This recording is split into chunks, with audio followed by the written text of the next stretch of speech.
오늘은 요한복음 14번째 시간입니다. 지난 시간에 아버지 하나님과 동등한 예수님이라는 제목으로 말씀을 나누었고요. 오늘은 예수님에 대한 네 가지 증언, 예수님에 대한 네 가지 증언이란 제목으로 말씀을 나누겠습니다. 그러면 오늘 본문 말씀을 보겠는데요. 요한복음 5장 23절, 지난주까지 요한복음 5장 23절까지 살펴보았고요. 오늘부터는 이어서 바로 가겠습니다. 요한복음 5장 24절을 보겠습니다. 요한복음 5장 24절입니다.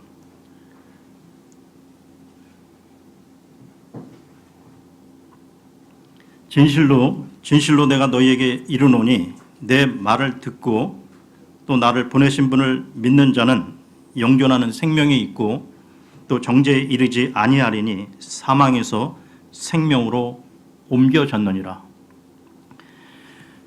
이 말씀은 엄청난 말씀인데요. 기독교의 기초를 이루는 말씀이며 구원받은 사람이라면 누구나 동의하는 말씀입니다.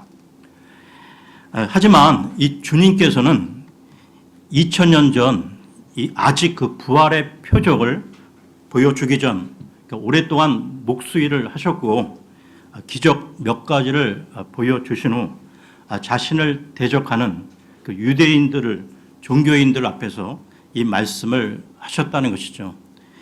그러니까 위선적인 바리새인들, 유대인들 입장에서 보게 되면 한 평범한 인간으로 보이며 다른 사람과 동일하게 음식을 먹고 걸어다니며 지치고 잠을 드는 한 사람이 너희가 나를 믿으면 영존하는 생명을 얻게 된다는 말을 하면 어떤 생각이 들었을까요?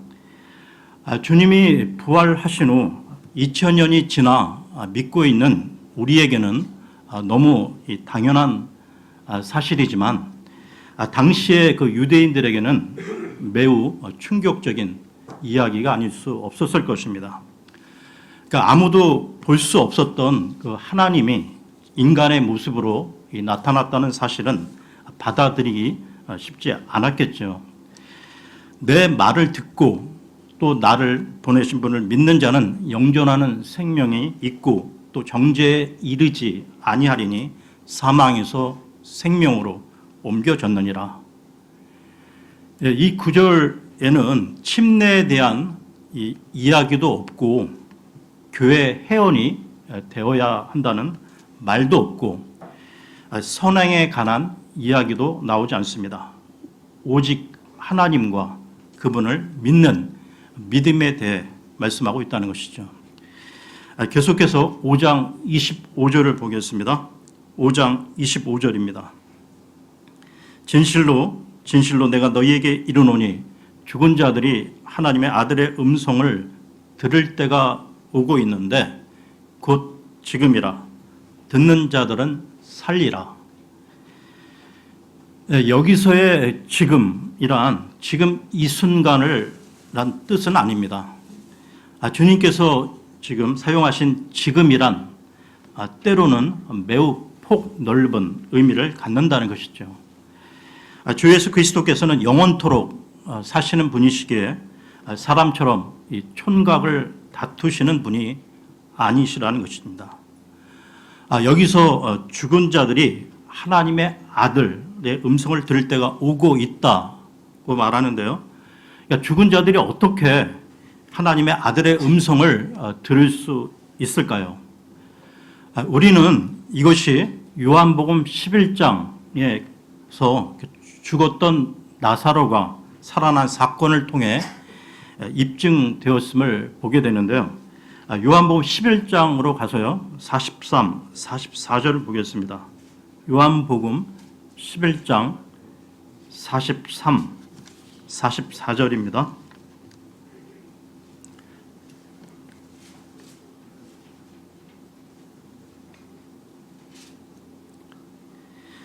그분께서 이렇게 말씀하시고 큰 소리로 외쳐 나사로야 나오라 하시니 죽은 자가 수위로 손발이 묶인 채 나오는데 그의 얼굴은 수건으로 묶였더라. 예수님께서 그들에게 이르시되 그를 풀어줘 그가 다니게 하라 하시니라. 그런가 하면 또 무덤에 잠들고 있는 구약 성도들도 주 예수 그리스도께서 다시 오실 때 그분의 음성을 듣고 잠에서 깨어나 이 하늘로 들려 올라가게 될 것인데요. 이와 관련해 데살로니가 전서로 가겠습니다. 데살로니가 전서 4장 16절을 보겠습니다. 데살로니가 전서 4장 16절입니다.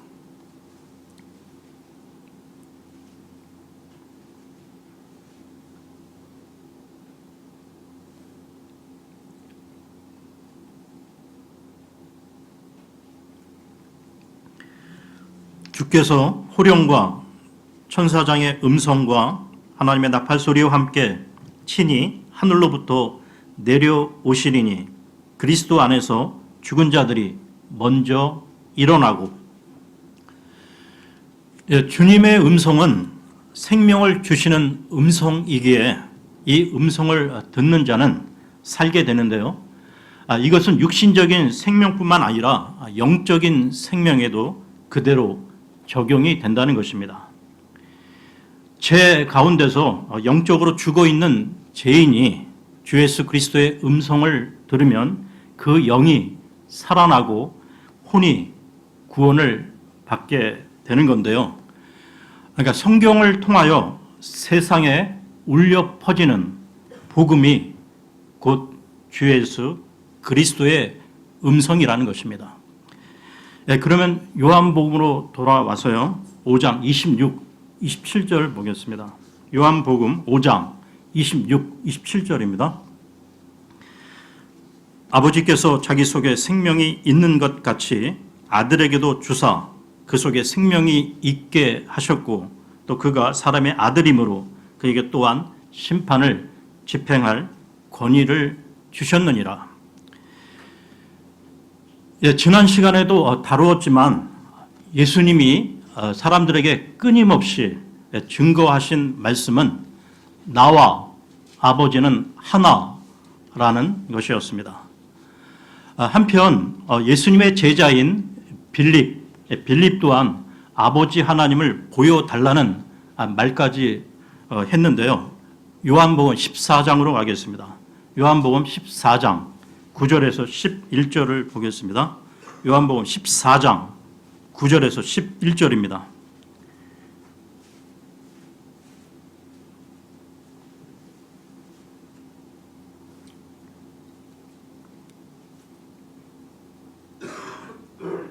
예수님께서 그에게 이르시되 빌립아 내가 이렇게 오랫동안 너희와 함께 있었으되 네가 아직도 나를 알지 못하느냐. 나를 본 자는 아버지를 보았거늘 어찌 네가 말하기를 우리에게 아버지를 보여주소서 하느냐. 내가 아버지 안에 있고 아버지께서 내 안에 계신 것을 네가 믿지 아니하느냐. 내가 너희에게 이르는 말들은 내가 스스로 하지 아니하느니라. 오직 내 안에 거하시는 아버지 곧 그분께서 그 일들을 하시느니라. 내가 아버지 안에 있고 아버지께서 내 안에 계신다는 내 말을 믿으라. 그렇게 못하겠거든 바로 그 일들로 인하여 나를 믿으라. 그러니까 나와 아버지는 하나라는 말씀을 십자가에 못 박혀 돌아가실 때까지 계속 하셨는데요.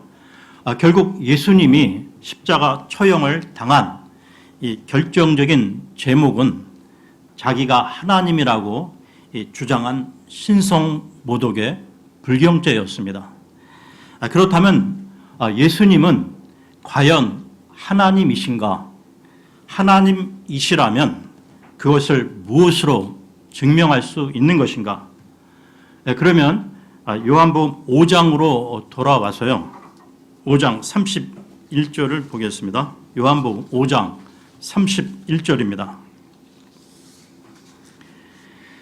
내가 만일 내 자신에 대하여 증언하면 내 증언은 참되지 아니하니라. 예, 세상의 그 법정에서는 객관적이고 확실한 증거 자료를 요구하는데요. 증인이나 증거물 없이 심증만으로 피의자를 기소하지 못하도록 하고 있습니다. 이것은 어느 사회에서나 일반적으로 통용되는 기본 원칙인데요. 마찬가지로 예수님도 만일 내가 나를 위해 증언한다면 나의 증언은 참되지 않다.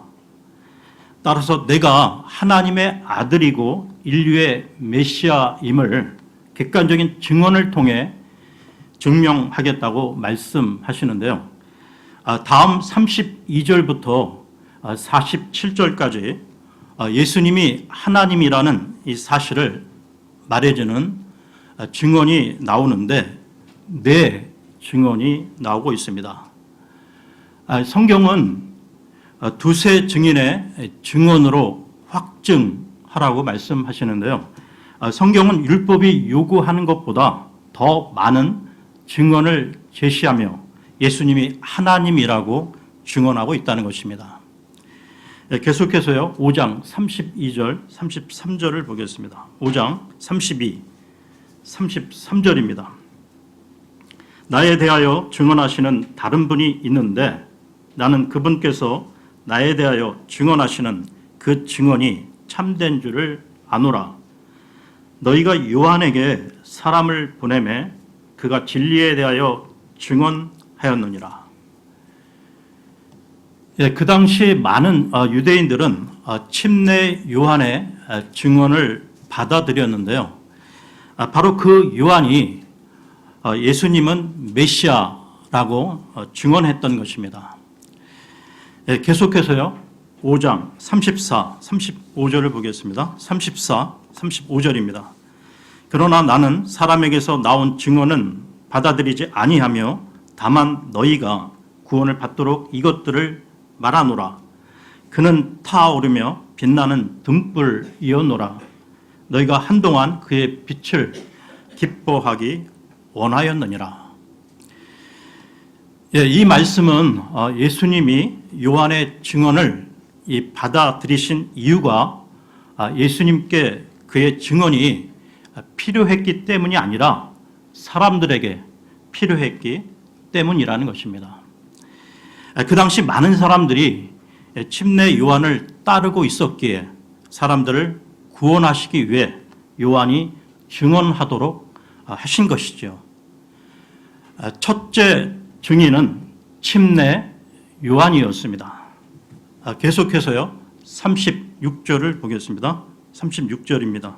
그러나 내게는 요한의 증언보다 더 큰 증언이 있나니 아버지께서 내게 주사 끝마치게 하시는 일들, 즉 내가 행하는 바로 그 일들이 나에 대하여 증언하되 곧 아버지께서 나를 보내신 것을 증언하느니라.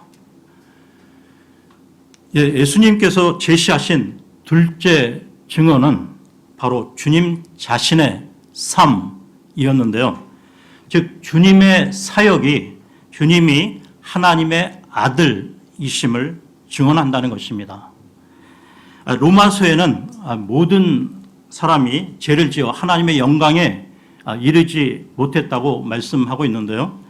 로마서 3장 23절을 보겠습니다. 로마서 3장 23절입니다.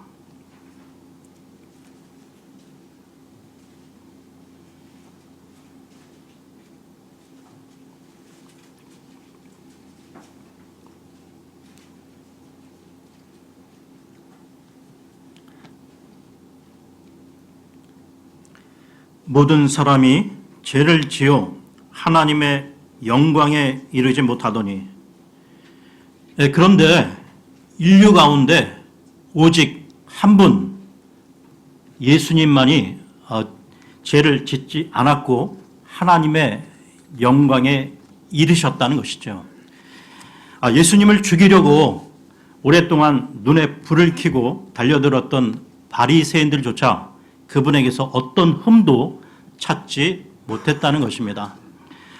이것은 예수님께서 또한 이 모든 것을 공개적으로 행하셨음에도 그들은 찾지 못했는데요. 그러니까 이 말은 예수님이 하나님이심을 말해주는 명백한 증언이라는 것입니다. 계속해서요, 세 번째 증언을 보겠는데요. 요한복음으로 돌아와서요. 요한복음 5장 37절을 보겠습니다. 요한복음 5장 37절입니다.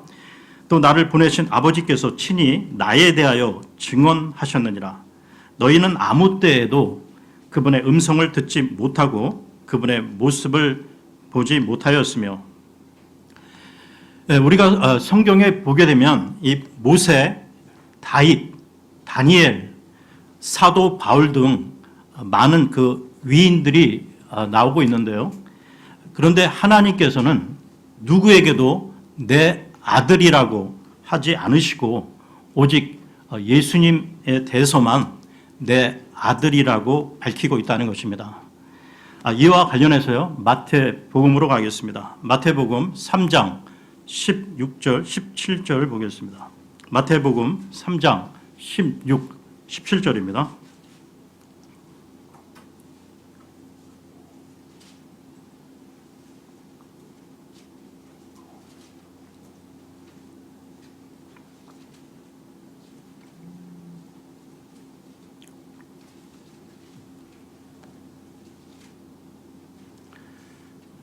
예수님께서 침례를 받으시고 곧바로 물속에서 올라오실 때 보라, 하늘들이 그분께 열렸으며 또 하나님의 영께서 비둘기같이 내려와 자기 위에 내려앉는 것을 그분께서 보시더라.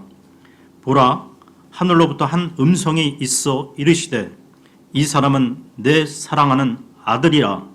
내가 그를 매우 기뻐하노라 하시니라. 이처럼 아버지 하나님께서 예수님에 대해 증언하셨다는 것이죠. 그러면 예수님에 대한 네 번째 증언을 보겠습니다. 요한복음으로 돌아와서요. 5장 39절을 보겠습니다. 요한복음 5장 39절입니다. 성경 기록들을 탐구하라. 너희가 그것들 안에서 영원한 생명을 얻는 줄로 생각하거니와 그것들은 곧 나에 대하여 증언하는 것들이니라. 성경 전체는 예수님에 대해 증언하고 있는데요. 예수님께서 이 성경 기록들을 탐구하라고 말씀하셨을 때 유대인들은 성경 66권 중 39권, 즉 구약 성경을 이미 가지고 있었습니다. 예수님께서는 바로 그 구약 성경이 자신에 대해 증언하고 있다고 말씀하신 것이죠. 제가 이 요한복음을 하기 전 몇 년 동안 구약에 계시된 예수 그리스도라는 주제로 말씀을 나누었듯이 이 구약 성경은 예수님에 관해 정말 많은 증언을 하고 있다는 것입니다. 따라서 이 요한복음 5장에 나온 이 예수님의 네 증언은 침례 요한과 예수님의 사역 그리고 아버지 하나님과 성경 기록들이라는 것이죠. 계속해서요. 요한복음 5장 40절을 보겠습니다. 40절입니다. 그러나 너희는 생명을 얻기 위해 내게 오기를 원치 아니하는도다. 만일 어떤 사람이 생명을 얻기 위해서는 침례 요한이나 예수님께서 행하신 사역들이나 아버지 하나님이나 성경 기록이 아닌 오직 예수님께로 가야만 하는데요. 이와 관련해 요한복음 14장으로 가겠습니다. 요한복음 14장 6절을 보겠습니다. 요한복음 14장 6절입니다.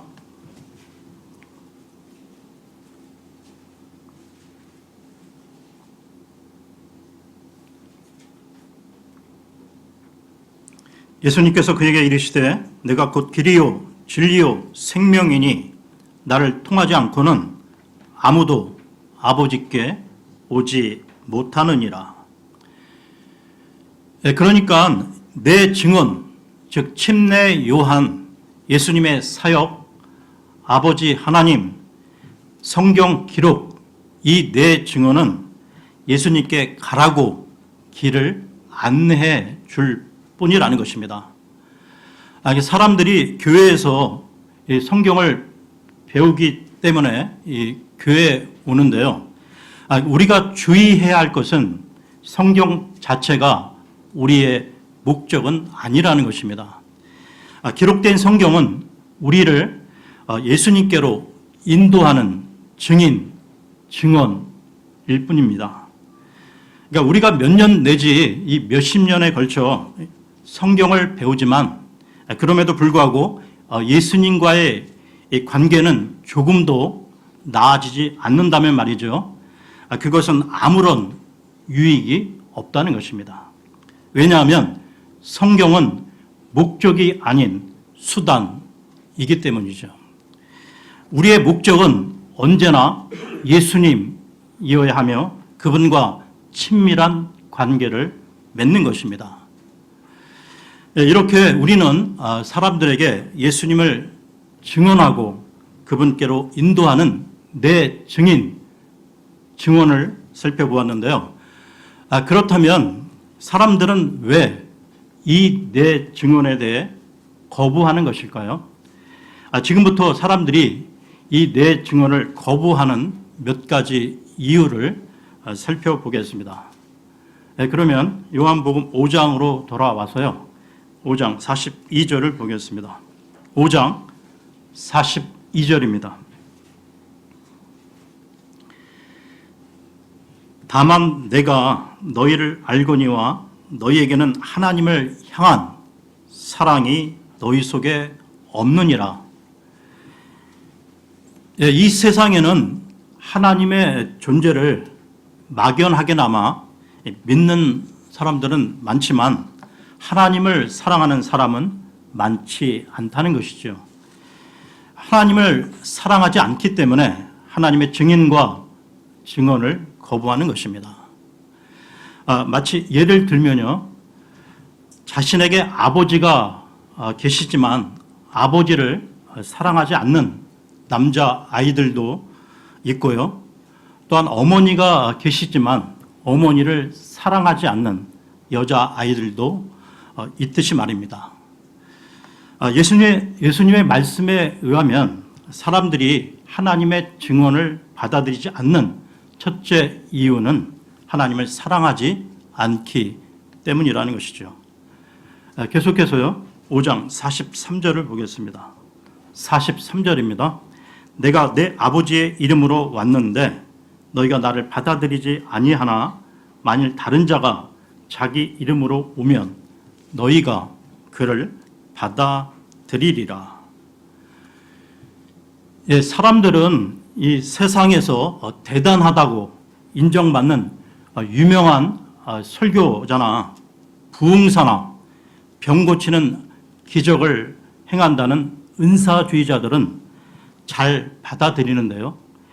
하지만 예수님을 전하는 사람은 인기가 없다는 것입니다. 교회가 세속화되어 진리이신 예수님보다는 눈에 보이는 육신적인 세상 복에만 관심이 있기 때문이죠. 계속해서 44절을 보겠습니다. 44절입니다. 너희가 서로 존귀를 받고 오직 하나님으로부터만 나오는 존귀는 구하지 아니하니 어찌 믿을 수 있겠느냐. 여기에 사람들이 예수님을 거부하는 두 번째 이유가 나오는데요. 사람들이 예수님을 믿기를 꺼리는 이유는 동료나 친구들이나 친척들, 가족에게서 인정받지 못하게 될 것을 걱정하기 때문입니다. 그러면서 사람들은 다른 사람으로부터 오는 이 존귀를 구하기 때문에 예수 그리스도를 거부하는데요. 예수님을 신실하게 믿는 것은 사람들에게 인기가 없는 일이고 이것이 바로 사람들이 예수님을 신실하게 따르는 것을 꺼리게 만드는 이유가 되는 것입니다. 계속해서요, 45절을 보겠습니다. 45절입니다.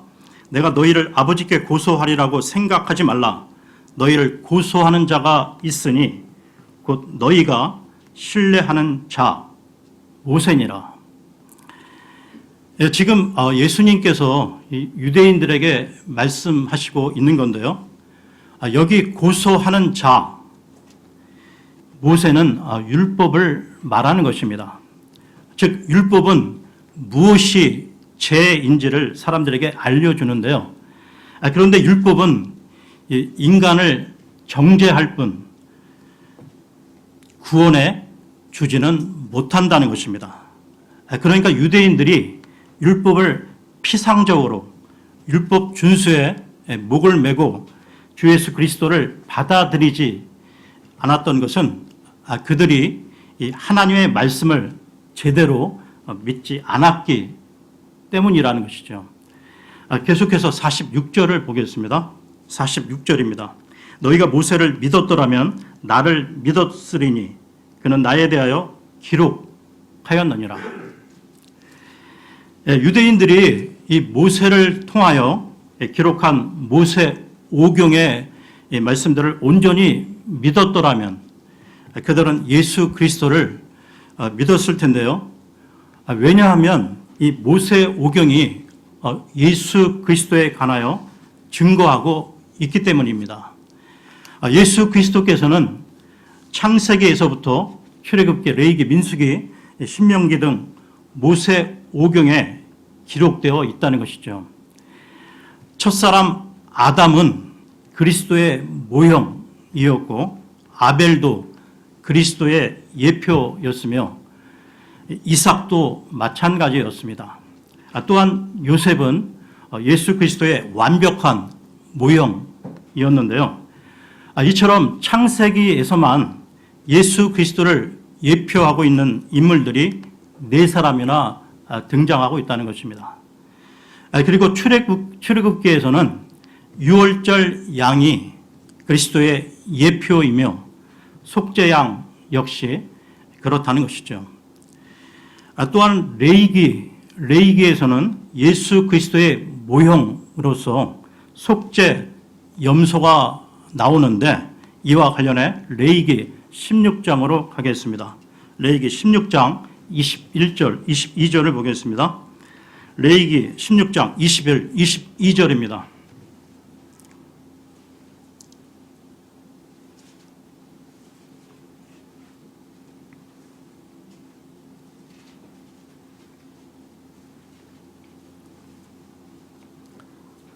아론은 살아있는 염소의 머리에 2손으로 안수하고 그 염소를 향해 이스라엘 자손의 모든 불법과 그들의 모든 죄로 말미암은 그들의 모든 범법들을 자백하며 그것들을 염소의 머리에 두고 적합한 사람의 손에 맡겨 그 염소를 광야로 보낼지니 염소가 그들의 모든 불법을 자기 위에 짊어지고 사람이 거주하지 아니하는 땅에 이르거든 그는 그 염소를 광야에서 놓아 줄지니라.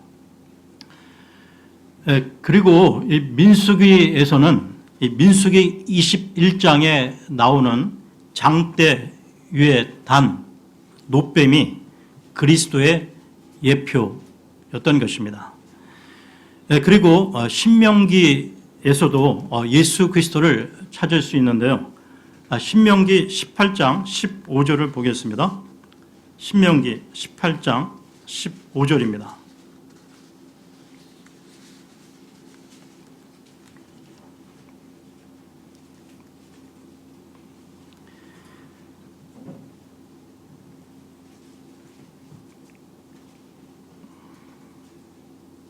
주 내 하나님께서 내 한가운데서 곧 내 형제들 중에서 나와 같은 대원자 하나를 너를 위하여 일으키시리니 너희는 그의 말에 귀를 기울일지니라. 그리고 18, 19절을 보겠습니다. 18, 19절입니다. 내가 그들의 형제들 가운데서 너와 같은 대언자 하나를 그들을 위하여 일으키고 내 말들을 그의 입에 두리니 내가 그에게 명령할 모든 것을 그가 그들에게 말하리라. 누구든지 그가 내 이름으로 말할 내 말들에 귀를 기울이지 아니하면 내가 그에게 그것을 요구하리라.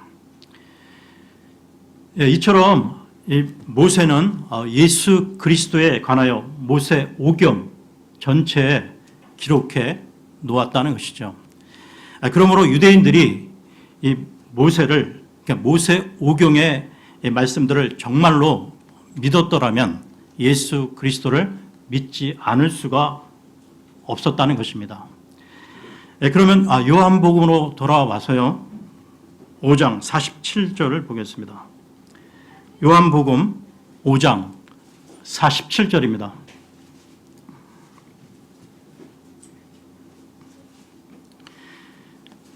그러나 너희가 그의 글도 믿지 아니하거든 어찌 내 말들을 믿겠느냐 하시니라. 예수님께서는 사람들이 모세의 글을 믿지 않기 때문에 자신을 믿지 않으신다고 하셨는데요. 여러분, 세상에서 왜 많은 젊은이들이 이 성경을 거부하는지 아십니까? 또한 왜 예수님 믿기를 거부할까요? 그들은 초등학교 때부터 이 학교에서 이 성경, 이 창세기가 아닌 진화론에 입각한 교육을 받았기 때문입니다. 그러니까 진화론이 사실이라고 배운 이들은 예수님을 거부할 만반의 준비가 갖춰진 것이죠. 하나님이 존재한다고 믿지 않으면 하나님의 아들도 믿지 않게 된다는 것입니다. 다시 말해서 하나님의 존재를 믿지 않으면 하나님께로 가는 유일한 길이 예수 그리스도라는 사실도 믿지 않게 된다는 것이죠.